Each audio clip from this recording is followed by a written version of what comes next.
Ano kayang dahilan bakit niligwak ni Nawat Itzara Grizel si Miss Grand Philippines Nikki Dimora sa top 20? Baka ito ang mga dahilan. May isang pagkakataon na nahuli si Nikki sa isang event ng Miss Grand International dahil sa wardrobe malfunction.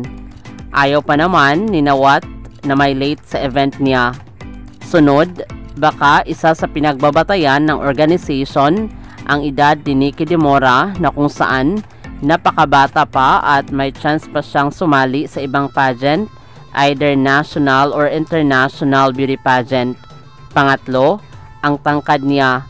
Alam naman natin na mahilig si Nawat Itzara Grizel ng matatangkad.